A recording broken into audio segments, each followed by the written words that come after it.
जी पूर्व मीडिया अध्यक्ष युवा मोर्चा की जो है उन्होंने हमें बहुमूल्य टाइम दिया है अपना आज दिल बीजेपी की जीत पर। तो सर क्या लगता है आपको इस बार जो है केजरीवाल जी का एक दावा था 2050 तक तो मोदी आ ही नहीं सकता, आपने भी सबने सुना हुआ है, तो कितने खरा उतरा ये दावा आपके हिसाब से? ये केजरीवाल जी के सारे दावे आज दिल्ली की जनता ने उनको आईना दिखा दिया कि कितने वो पानी में थे। पिछले 10 साल से उन्होंने वर्गलाया हुआ था दिल्ली की जनता को और अपने झूठे वादे कर करके, जिससे दिल्ली की जनता ने उनको केजरीवाल की बजाय फर्जीवाल बोलना शुरू कर दिया था। और वो सोचते थे कि हम भाजपा वाले लोग उनको ये नाम देते हैं। देखिए, जो करनी होती है वो सामने आती है।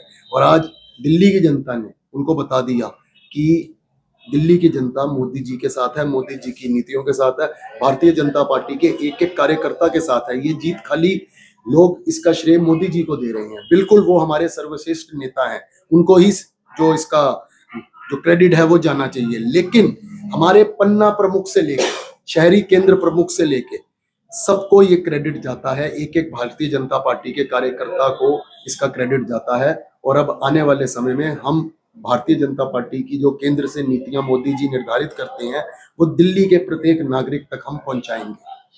तो सर क्या उम्मीद कर सकती है दिल्ली की जनता जो इतने सालों से जो है रहे हैं केजरीवाल के अंडर, क्या क्या बदलाव आएगा दिल्ली में?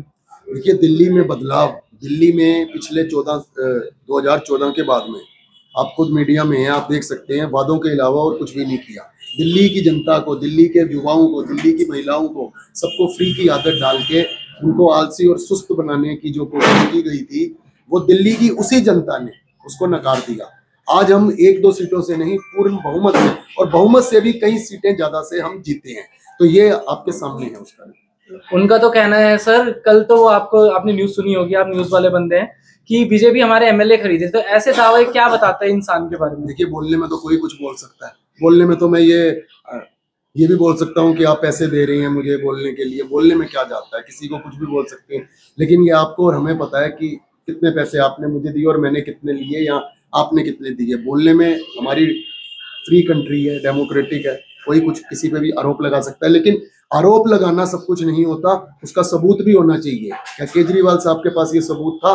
क्योंकि अब वो ये चुनाव हार चुकी है और हारने के बाद जो होता है ठीकरा इन्हीं चीजों पे फोड़ा जाता है, ईवीएम पे फोड़ा जाता है।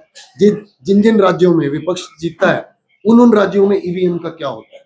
तो आज ईवीएम पे और इन चीजों पे सवाल क्यों, ये आपके चैनल के माध्यम से हम उनको पूछते हैं। तो कॉमन वोटर को आप क्या बताना चाहेंगे कि वो क्या, उनका जो भरोसा इतने सालों का केजरीवाल जी ने आघात किया है, मेरे शब्द नहीं है, कुमार विश्वास जी जो उनके पुराने साथी थे उनके शब्द हैं, तो अब क्या बीजेपी उनके भरोसे पर खड़े उतरेगी? देखिए, हमने तो दिल्ली की आम जनता को बता दिया और उन्होंने विश्वास किया।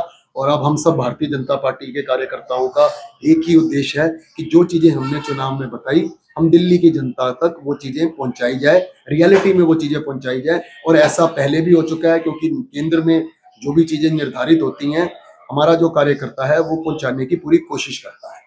तो मोदी जी का मॉडल सबने सुना है, गुजरात मॉडल, योगी जी का यूपी मॉडल सबने सुना है, तो क्या दिल्ली मॉडल भी आगे एक चीज बनेगी? बिल्कुल बनेगी, लेकिन अभी उसके लिए कहना जी जी जी इट्स टू अर्ली। पर क्या लोग उम्मीद कर सकते हैं? देखिए, दिल्ली राजधानी है जी जी जी, पर आप बताइए राजधानी जैसी लगती है? देखिए, वही इसी के लिए दिल्ली की जनता ने ये बदलाव किया है, क्योंकि जिस हिसाब से दिल्ली को लंदन बनाने की बात हो रही थी वो बारिशों में सब पता चल जाता है कि दिल्ली झीलों का शहर सर, दिल्ली कितना लंदन है। दिल्ली वेनिस से मैं कंपेयर नहीं कर रहा, लेकिन आप समझते ही हैं, जहाँ पे वो चलती हैं, हम भी रोड पे जाते हैं सर, रोड पे जाते हैं। हम खुद इसकी जो हम समस्याओं से ग्रसित हुए हैं, हमें खुद बहुत प्रॉब्लम हुई है। लेकिन अब हमें पूरी उम्मीद है कि जो केजरीवाल साहब बोलते थे, झूठ में बोलते थे, हम उसको पूरी कोशिश करेंगे। हम दिल्ली को लंदन नहीं बनाएंगे, हम दिल्ली को बेहतर दिल्ली बनाएंगे। हम लंदन फिर कहेगा कि लंदन दिल्ली की तरह है, हमारा ये उद्देश्य है। तो दिल्ली अब एक एग्जाम्पल की तरह रहेगी कि क्या क्या होता है जब सरकारें पुरानी जो सोचती हैं कि अब हमें कुछ करने की जरूरत नहीं, उनको बदला जाता है? जी बिल्कुल रहेंगी। मोदी जी की एक एक नीति जो है मोदी जी की, वो एक एग्जाम्पल की तरह होती है, वो एक एग्जाम्पल की तरह होती है। और आने वाले समय में आप देखेंगे कि जो दिल्ली की जनता है वो जैसे देश ने मोदी जी की नीतियों को स्वीकार किया और खुश है, वैसे ही दिल्ली की जनता खुश होगी। और आने वाले समय में हम अपनी सरकार को काफी समय तक, हम तो ये चाहेंगे कि आने वाले कई सालों तक दिल्ली में सरकार रहे। और अब हमें एक बेनिफिट हो रहा है कि ऊपर केंद्र में भी हमारी सरकार है और दिल्ली में भी हमारी सरकार है। तो जैसे कि हम चुनाव में बोलते थे कि डबल इंजन की सरकार, और मोदी जी भी बोलते हैं, तो डबल इंजन की सरकार का मतलब यही होता है कि जो केंद्र से चीजें मोदी जी भेजते थे दिल्ली की जनता के लिए, वो हमारे पूर्व मुख्यमंत्री जी, अब पूर्व ही है वो तो सर कहते थे पहले मिलती ही नहीं, हमें तो कोई देता ही वो तो नहीं। देखिए, कभी भी कोई चोर ये नहीं बोलता, मैं उनको चोर नहीं बोल रहा, मैं एक एग्जांपल दे रहा हूँ। देखिए, वो भी एक वो भी एक मुख्यमंत्री थे, एग्जाम्पल की तरह था। हम नहीं कह रहे, क्योंकि वो भी एक कॉन्स्टिट्यूशनल पोस्ट पे रहे हैं, हम उनका आदर करते हैं।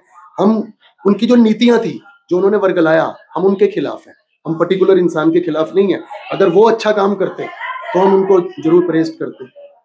एक आखिरी सवाल सर, आपने अभी बहुत अच्छा शब्द यूज करा, कॉन्स्टिट्यूशनल पोस्ट। बिल्कुल, कॉन्स्टिट्यूशनल पोस्ट की मर्यादा का केजरीवाल जी ने अपने कार्यकाल, देखिए आप जो है देखते हैं, पॉलिटिक्स में भी हैं, कैसे काम होता है आपको सब पता है, तो क्या उन्होंने इस मर्यादा को कायम रखा इतने सालों में? मर्यादा को अगर कायम रखा होता तो आज रिजल्ट कुछ और होता। और बाकी अभी हम केजरीवाल जी पे कम बात करेंगे जी। हम अभी, क्योंकि अभी राष्ट्रीय कार्यालय में हमारे मोदी जी आ रहे हैं, मोदी जी आ रहे हैं, हम उनको सुनने जाने वाले हैं। और मोदी जी अपने कार्यकर्ताओं को संबोधित करेंगे, और हमारी जीत की जो खुशी है वो और भी डबल हो जाएगी हमारे सर्वश्रेष्ठ नेता से मिलकर। चलिए, बहुत अच्छा लगा सर आपके साथ बात करके, बहुत बहुत